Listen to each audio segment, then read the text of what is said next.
हाय, hello, नमस्कार. स्वागत आहे तुमचं आपल्या श्री गणेशाय चॅनलमध्ये. सर्वांना श्री स्वामी समर्थ. तर सर्वात प्रभावी असणारा हा तारक मंत्र, याचे बऱ्याच स्वामी भक्तांना अनुभव म्हणा, प्रचिती म्हणा आली असेलच. तर या प्रभावी असणाऱ्या तारक मंत्राचे तीर्थ कसे बनवायचे किंवा या तारक मंत्राचे अनुष्ठान कसे करावे, कधी करावे, ते 3 दिवसांचेच करायचे असते का? किंवा यामध्ये कोणत्या अटी, नियम पाळायचे आहेत का? तर या संबंधीची संपूर्ण माहिती व्हिडिओमध्ये सांगितली आहे. तर व्हिडिओ शेवटपर्यंत बघा आणि माहिती आवडली तर व्हिडिओला लाईक, शेअर आणि चॅनलला नवीन असाल तर सबस्क्राईब करायला विसरू नका. तर बघा, सध्याच्या काळात सर्व गोष्टी आपल्याकडे आहेत, परंतु मानसिक शांतता आपल्याकडे नाही किंवा शरीराला अनेक व्याधी लागलेल्या आहेत.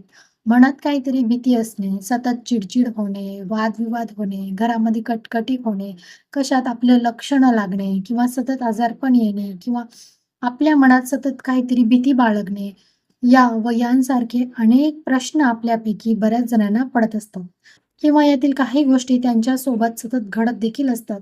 यासाठीच मी तुम्हाला आज अतिशय साधी, सोपी परंतु अतिशय प्रभावी, अतिशय उच्च कोटीची सेवा, श्री स्वामी समर्थ महाराजांची सेवा आपल्याला करायची आहे.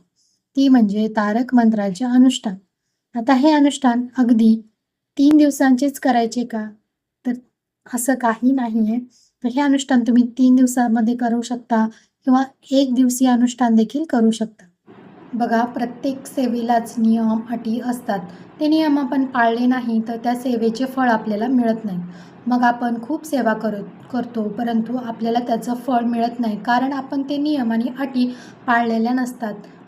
करायचं म्हणून आपण त्या गोष्टी करत असतो किंवा कोणीतरी सांगितलंय म्हणून किंवा कोणाचं तरी बघून आपण त्या गोष्टी करत असतो. परंतु जर मनातून आणि श्रद्धेने नियम, अटी पाळून जर या गोष्टी केल्या, तर प्रत्येक सेवेचे फळ हे आपल्याला महाराज देतातच.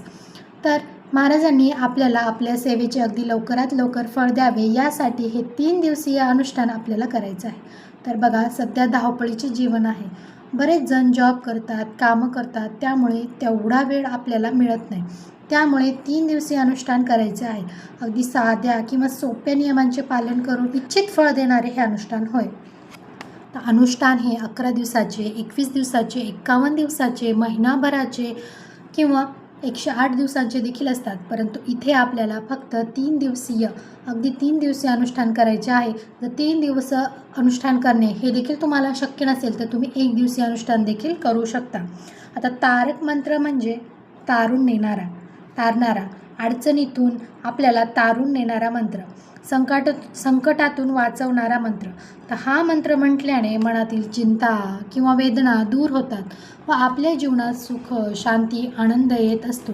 या तारक मंत्राच्या सामर्थ्याचा अनुभव लाखो भक्तांनी घेतला आहे आणि त्यांनीच याला चमत्कारिक उपाय असं देखील म्हटलं आहे.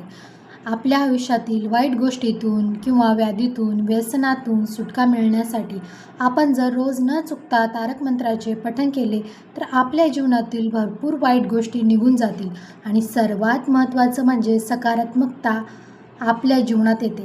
तारक मंत्र हा अतिशय प्रभावी आहे.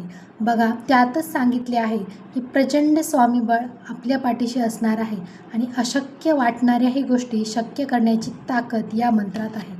बघा, ज्यांच्या पाठीशी स्वामी असतात त्यांच्या जीवनात वाईट गोष्टींना जागाच उरत नाही. स्वामी आपल्या भक्तांना नेहमी सांगत असतात की भिवू नकोस, मी तुझ्या पाठीशी आहे. आयुष्यातील अडीअडचणींना घाबरून न जाता त्याला थोडी अध्यात्माची जोड दिली तर जो त्रास आहे तो नक्कीच कमी होणार आहे. आता हे अनुष्ठान कसे करायचे? आपण 3 दिवसांचे अनुष्ठान करणार आहोत. तुम्ही अगदी 1 दिवसीय अनुष्ठान देखील करू शकता. तर या तारक मंत्राचे पठण तुम्हाला करायचे आहे. 11 वेळा, 21 वेळा, 51 किंवा 108 वेळा करायचे आहे. तुम्हाला यापैकी जेवढे जमेल तेवढे वाचन तुम्हाला यामध्ये करायचे आहे. म्हणजे तुम्हाला जर 11 वेळा म्हणणे सोयीस्कर होत असेल तर तुम्ही 11 वेळा म्हणा किंवा 21 वेळा म्हणणे सोयीस्कर होत असेल तर तुम्ही 21 वेळा तारक मंत्र म्हणायचा आहे. तर आता तुम्हाला जेवढे म्हणायचे आहे, जेवढे शक्य असेल ते तुमच्यापैकी तुम्ही ठरवून रोज तेवढ्या वेळा ते म्हणायचे आहे. तर यात हे अनुष्ठान कधी सुरू करावे? तर तुम्ही हे कधीही सुरू करू शकता. अगदी आज, उद्या किंवा कधीही. तुम्ही गुरुवारी करणार असाल तर गुरुवारी सुरू करणार असाल तर मग गुरुवार, शुक्रवार, शनिवार असं 3 दिवसाचं अनुष्ठान तुम्ही करू शकता किंवा 1 दिवसीय करणार असाल तर गुरुवारी देखील एका दिवसात तुमचं हे अनुष्ठान होऊन जाईल. आता ज्या दिवशी अनुष्ठान सुरू करणार आहात त्या दिवशी सकाळी लवकर उठून स्नान करावे, अंगण स्वच्छ करावे, शक्य झाले तर उंबरठ्याला हळदीचं लेपन करावे. बघा, लेपन करण्याने आपल्या घरातील नकारात्मक गोष्टी प्रवेश करत नाहीत. वाईट गोष्टी घरापासून दूर राहतात आणि घरात प्रसन्नता आणि सकारात्मकता राहते.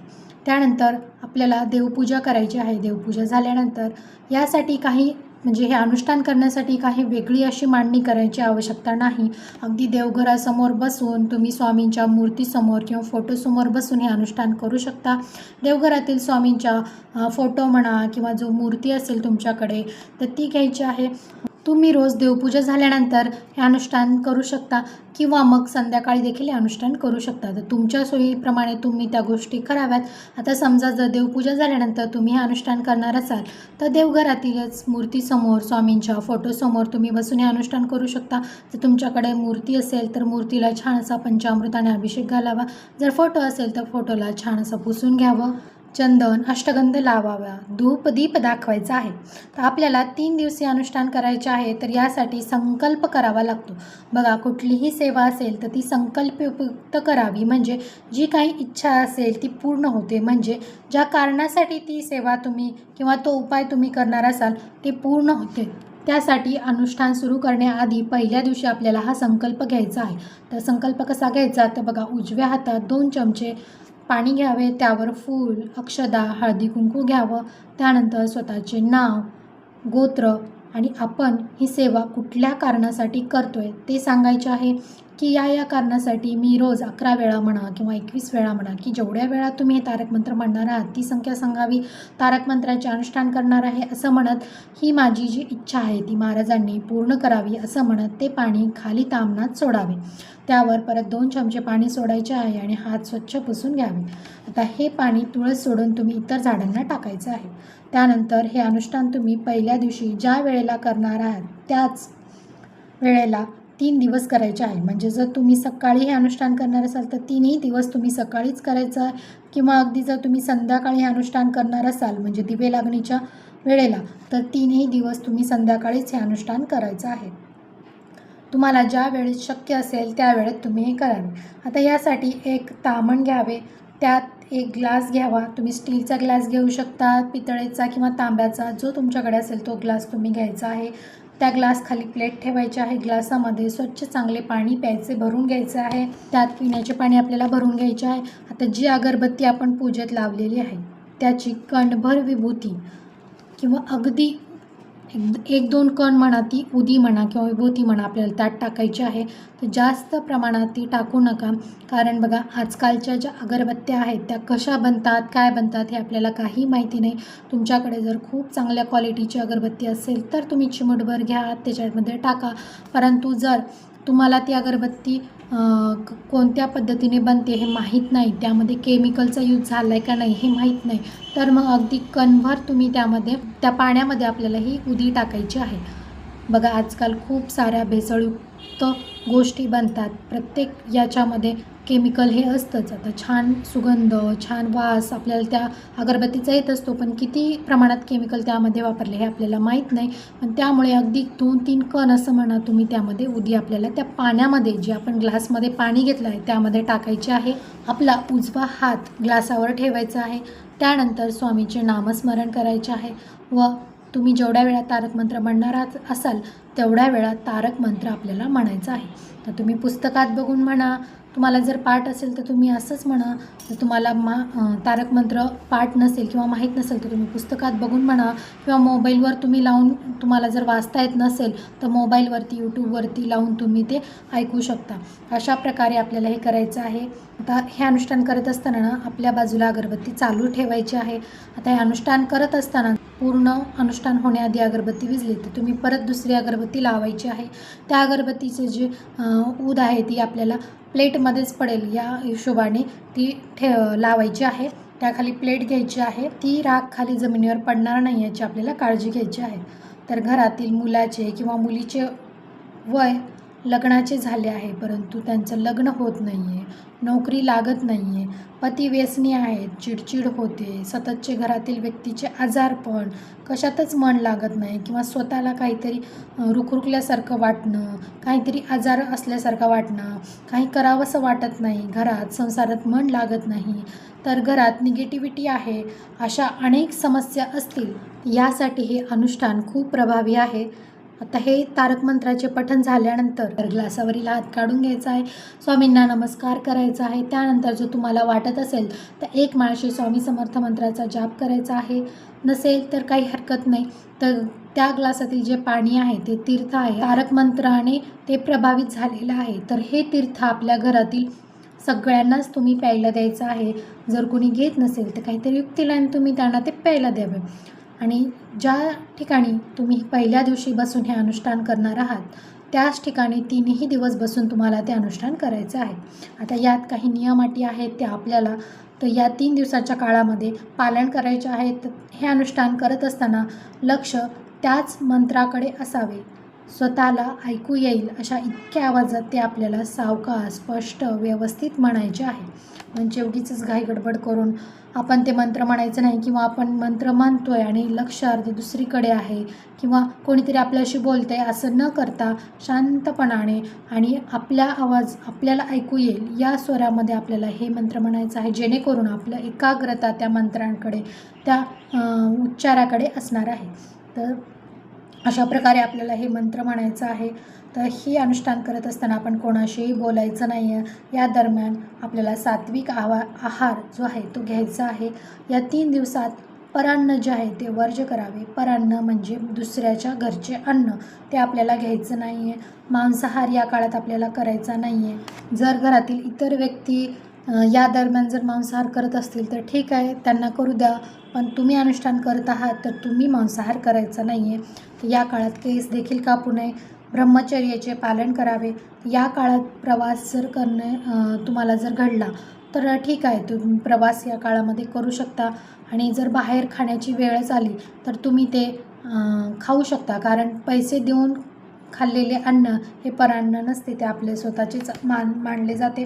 तारक मंत्राचे अनुष्ठान करताना अनेक अडचणी येऊ शकतात, म्हणजे नकारात्मक ऊर्जा, तर ह्या गोष्टी आपल्याला करू देत नाही.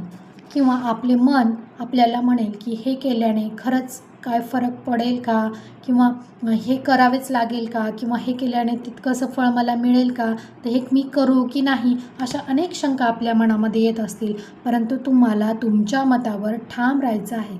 यात कितीही अडचणी आल्या तरीही जिद्दीने त्या पूर्ण करायच्या आहेत. आता 3 दिवसीय अनुष्ठान खूप मोठं नाही, अगदी थोड्याशाच वेळ यासाठी लागतो. मनोभावे ही सेवा करा, बघा प्रचिती आल्याशिवाय राहणार नाही. याची समाप्ती 3ऱ्या दिवशी आपल्याला करायची आहे. शक्य झाले तर एखाद्या सुवासिनीला जेवू घाला, म्हणजे शेवटच्या दिवशी जेव्हा आपण याचं समाप्ती करतो त्या दिवशी तुम्हाला शक्य झाले तर एखाद्या सुवासिनीला तुम्ही जेवू घाला. जर शक्य नसेल तर काहीच हरकत नाही, तुम्ही मंदिरामध्ये किंवा स्वामींच्या जवळपासच्या मठामध्ये जाऊन तुम्ही अन्नदान करू शकता, किंवा मंदिरातील पुजाऱ्यांना तुम्ही शिदा देऊ शकता. तर जे आणि जेवढे यथाशक्ती यथाभक्तीने या गोष्टी करायच्या आहेत, जेवढे शक्य होईल तेवढं आपल्याला यामध्ये करायचं आहे. यासोबतच एक गोष्ट म्हणजे जी काही सेवा आपण करणार आहोत ती आपल्यामध्येच ठेवावी. प्रत्येकाला सांगायची गरज नाही की मी एवढी सेवा करते, तेवढी सेवा करते, मी किती मोठी स्वामींची भक्त आहे, हे आपल्याला सगळ्या जगाला सांगायचं नाही आहे. परंतु जर एखादी कोणी व्यक्ती अडचणीत असेल, संकटात असेल, तर तुम्ही त्याला या अनुष्ठानाबद्दल माहिती देऊ शकता की अशा प्रकारचं तारक मंत्राचं 3 दिवसीय अनुष्ठान असतं, ते करावं, त्याची माहिती तुम्ही त्यांना देऊ शकता. परंतु मी हे केलं, मी ते केलं असं जगजाहीर करण्याची आवश्यकता नाही. अशी जगजाहीर केलेली सेवेचं फळ आपल्याला मिळत नाही, कारण झालेली सेवा ही महाराजांच्या चरणी रुजू करायची असते. त्याचेच फळ आपल्याला मिळते. जिथे स्वामींचा आशीर्वाद आहे तिथे कशाचीही कमी पडत नाही, आणि या स्वामींच्या तारक मंत्राच्या पठणाने कशाचीही कमतरता भासत नाही. तारक मंत्राच्या पठणाने मृत्यूचे भय आपल्याला वाटत नाही, अपमृत्यूपासून आपले रक्षण होत असते. बघा, मी ही सेवा केली परंतु मला काही फरक पडला नाही अशी शंका ठेवून कधीच सेवा करू नका. सर्वात महत्त्वाची गोष्ट म्हणजे स्वामीवरचा विश्वास, श्रद्धा कायम ठेवा. बघा, लगेच सेवा केली आणि लगेच फळ मिळावं तूप खाल्लं की लगेच रूप यावं असं होत नाही. प्रत्येक गोष्टीची ही वेळ ठरलेली असते. ती वेळ आली की स्वामी तुम्हाला तुमच्या अपेक्षेपेक्षा सुद्धा जास्त देतील. ते म्हणताना की वेळेच्या आधी आणि नशिबापेक्षा जास्त कधीच कुणाला काही मिळत नाही. फक्त विश्वास ठेवा, वेळ आली की तुम्हाला तुमच्या सेवेचे फळ मिळाल्याशिवाय राहणार नाही. तर अशा प्रकारे आपल्याला हे 3 दिवसीय तारक मंत्राचे अनुष्ठान करायचे आहे. तर माहिती आवडली तर व्हिडिओला लाईक, शेअर आणि चॅनलला नवीन असाल तर नक्की सबस्क्राईब करा. भेटूया पुन्हा एका अशाच नवीन व्हिडिओमध्ये. तोपर्यंत सर्वांना श्री स्वामी समर्थ.